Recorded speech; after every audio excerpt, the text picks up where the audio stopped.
السلام عليكم حبيباتي، كنتمنى هاد الوصفه تلقاكم في احسن حال وصحه جيده، واللي عنده شي غرض الله يقضي عليها. الله يقضيه ليها ان شاء الله يا ربي. ب... بالاسباب، ضروري بالاخذ بالاسباب اختي، لان السبب بالسبب يبطل العجب.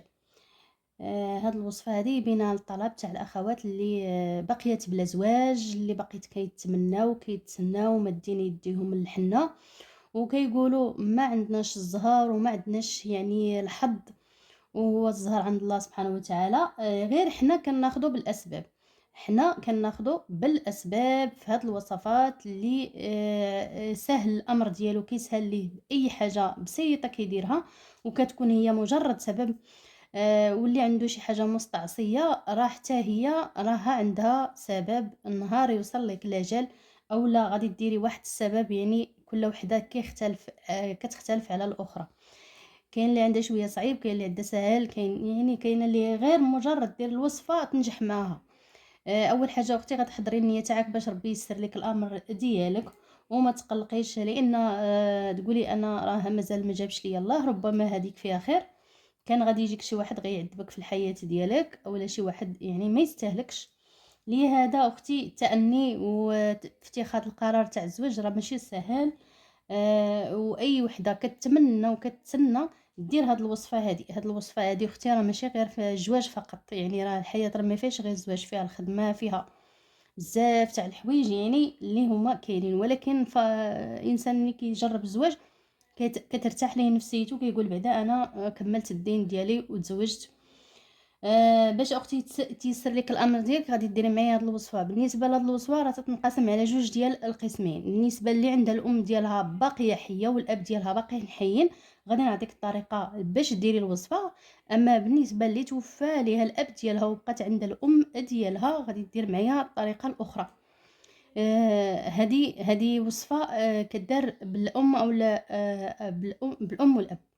بالنسبه اللي ما عندهاش الام وما عندهاش الاب ديالها اختي، راه وصفات كاينين في القناه، وباقي ان شاء الله غادي ندير وصفات اخرين اللي ما عندوش لا الام ولا الاب.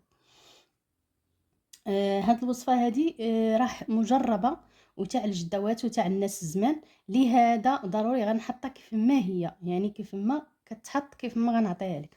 اول حاجه اختي غادي تحتاجي فيها الفاسوخ.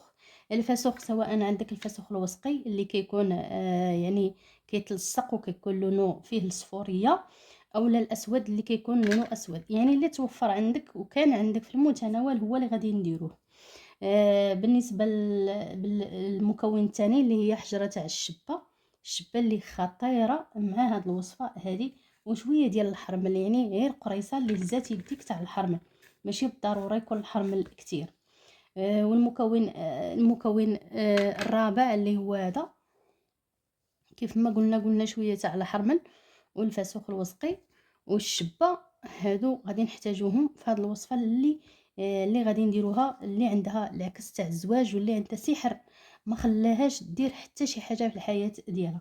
وهذا المكون الرابع اللي هو تاع اللي عندها الوالدين تاع بزوج بهم، وبغات بناتها يتزوجوا، وبغات بناتها يجيوهم الخطاب، وبناتها يعني فيهم حقهم من الزين وما خصهم حتى شي حاجه، وكل المواصفات يعني فيهم، وبغاتهم يتزوجوا بطريقه سهله وتحيد عليهم العكس. غادي تشدي اختي واحد شويه ديال كلينكس بحال هذا، كلينكسه بحال هذه اللي كتكون ما بين الزوج والزوجه بطبيعه الحال، بالعلاقه الزوجيه اللي كيكونوا يديروها. يعني هذاك التوب ديال كلينكسه راه معروف يكون فيه الماء ديال الوالدين ديال هذيك البنت. وغادي تشديه بحال الطريقه، غادي ديري معايا المكونات باش ان شاء الله هاد البنت يتحل عليها ثقافها وتحيد عليها العكس. غترجع بحال لا يلاه ولدوها والديها من جديد، وغادي يجيها زهرها وغادي يجيها احسن ما كان تتنتظروا، واحسن من داكشي اللي كانت تنتظروا. غادي ديري واحد شويه تاع الحرمل بحال هكا، وغادي ديري واحد شويه حجيره، يعني هذه راه كبيره، غادي ديري غير طرف صغيور من هاد الشبه هذه. وغادي ديري غادي ديري شويه الفاسوخ، حجيره تاع الفاسوخ ولا فريتيتا، يعني ديري فتيته بحال هذه ديال الفاسوخ، وغادي تجمعيهم كاملين بهم بحال هاد الشكل هذا. ها انت اختي غادي تجمعي حجره تاع الشبه، وغتجيبي الثوب ديال العلاقه الزوجيه ديال ما بين الام والاب، باش ان شاء الله تبخر بهم هاد البنت هادي ديالهم، وغادي تزوج باسهل طريقه، وغادي ترجعي فرحانه من بعد ما غادي ديريها. كل امورها غادي تحل. الا هي مسافره لشي بلاد، الا هي يعني خدامه فشي مدينه بعيده، او ما كتفكرش في الزواج، غير كتقولوا ليها الزواج صافي كتقول لك لا، ما عمرك تقولي لي الزواج، يعني هذيك راها مسكينه، راه عندها سحر. غادي ديري ليها هاد الوصفه هذه باش يتحل عليها. غادي ديري ليها هاد شويه هذا، تجمعيه تلويه، وغادي تبخريها به. اختاري هذاك النهار تاع الجمعه اللي هو كبير عند الله، وديري ليها هاد الوصفه هذه. الا درتيها يعني مفوته على الجمعه، تقدري ديريها في نهار الاثنين، اولا ديريها في نهار ديال الخميس. ديري الجمعه اولا الاثنين اولا الخميس. هاد النهارات هادو زينين، وهاد النهارات كلهم بيض، ايام البيض. المهم اختي، غادي ديري ليها هاد الوصفه هذه، ضروري ديريها ليها. هذه راه تزوجوا بها عدد متعدد من البنات. بالنسبه اللي متوفي ليها الاب ديالها، غادي يكونوا اسئله مطروحه. تقول لك الاب ديالي توفى ليا، وبقات لي غير الام ديالي. بالنسبه للام ديالك، كنديروا ما عندكش هاد كلينيكسا ديال الاب والام، اللي هي كيكون ديال الجماع ديالهم، باش ان شاء الله تبخري بها وترجعي بحال تولدتي من جديد. غادي نحتاجوا في العوض ديالها شويه الفسوخ كما قلنا، وشويه ديال الحرمل اللي هو كيقرا لينا، وشويه تاع الشبه.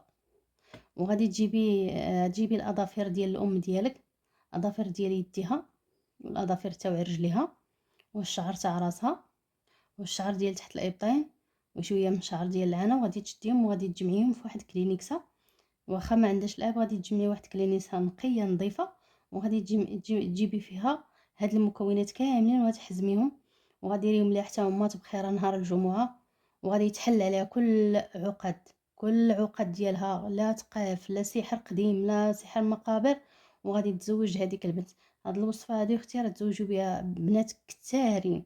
هاد الطريقه هذه، سواء بالطريقه ديال الضفار والشعر اللي يبطاين، وشعر الراس وشعر العانه، وهاد المكونات اللي هي الشبه والحرمل وشويه الفسوخ، سواء بالثوب ديال ما بين الاب ديالها والام ديالها، شويه منها شرويطه، وديريها مع هاد المكونات اللي هي الشبه والحرمل والفسوخ، وتبخري بهم. يعني بالنسبه لهاد الوصفه راه عطيتها لك كيف ما هي، ما نقدرش نعطيك شي وصفه، نعطيك هاد الوصفه هذه بشي طريقه اخرى. يعني انا كنحطها لك كيف ما هي، كيف ما جربوها البنات. بالنسبه اللي ما عندهاش الاب ديالها والام ديالها، كاين الله سبحانه وتعالى احسن من كل شيء. وتقدر ديري وصفات ديال البويه اللي راني نزلتها في وصفات قديمه، حتى هي راها كتفسخ. انا كنعطيك هذه الوصفه بالنسبه اللي باقيين الوالدين ديالهم، لان الوالدين راه كيلعبوا دور كبير في ابطال السحر على ولادهم. واحد الدور كبير كبير بزاف. يعني بحال اللي كتعودي تبخريهم بحوايج اللي هما بحال ديال العلاقه، يعني بحال هذوك الولاد رجعوا عاد تولدوا من جديد. هاد الوصفه هذه راه عطيتها لك اختي كما هي، بدون زياده ولا نقصان، وراها كنتمناها لجميع البنات. بحال الاخت اللي قالت لي عندي جوج بنات وحتى شي واحد ما كيدقدق عليا الباب ولا يسول فيهم، اختي ديري لهم هاد الوصفه هذه. وكاع الاخوات اللي بقيت بلا زواج، يعني بنات وكيتمناو وبغاو يديروا ديورهم، بغاو يديروا وليداتهم، بغاو يستقروا، بغاو ياخذوا يعني الحياه كيف ما داروها صحاباتهم واللي في المستويات ديالهم عمرهم، راه يديروا على هاد الطريقه هذه ويتوكلوا على الله، وراه ربي غيسر لهم، وغادي يجيهم الزهر اللي احسن منهم، واللي كانوا كينتظروه شحال ديال الوقت. نتمنى اختي ديريها لبنتك، ديريها حتى لولدك الا معكس ليه الزواج، لان الولاد حتى هما راه عندهم العكس. كاين اللي كيخطب 4 البنات ولا 10 البنات، وحتى وحده ما كتقبل، الا قبلت من هنا كترفض من هنا. وكاينين اللي كيرفضوا الزواج بشكل نهائي، كاع تيكونوا مسكين عنده 45 عام وما باغيش يتزوج. كتقول الام ديالو يعني ما عرفت ما ندير باش نحل عليه المشكل اللي كيعاني منه ولدي، خصو يدير ولادو. كاين اللي عنده 50 سنه وكثر وباقيين بلا زواج. هاد الوصفه هذه الا درتيها ليه إن شاء الله غادي ترجعي فرحانة وغادي تشكريني، وما تنسيش ديري ليا لايك ودعمي القناة، ولما لا حتى اشتراك الناس الجدادين اللي دخلوا معنا مرحبا بهم. ونتمناو كيف ما عطيتكم هاد الوصفة كما ديروها، يعني بلا ما تقولي لي نقص هذه ولا هذه، يعني لان هذه هي الطريقة الصحيحة باش تستافدوا منها بنات وتزوجوا منها. اللي فاتوا حتى 60 سنة وتزوجوا بها. هاد الوصفة اللي عطيتك انا، هاد الوصفة هذه راها خطيرة، انا كنقولها لك، ومن بعد ما تجربيها غادي تشوفي المصداقية ديالها في التجربة ديالها. بعد ما تنجح معاك عاد غادي تقولي الله يجازيك بالخير. نتمنى ان شاء الله ديروها وديروها لوليداتكم وحتى لبنياتكم، وديروها لاي شخص معكس عليه الامر ديالو ووقف ليه الحال، راها مجربه 100%. نتمنى ربي يسر الامر لاي واحد كيتمنى وكيتسنى وباغي يتزوج ويدير وليداتو، والله يسر ليه الامر ديالو ويكون زواجو ان شاء الله فيه الرفاه والبنين، ويكون في كل سعاده ويعوض به كاع الايام اللي فاتوا في الانتظار. نتلاقاو في وصفه اخرى، مع السلامه حبيباتي.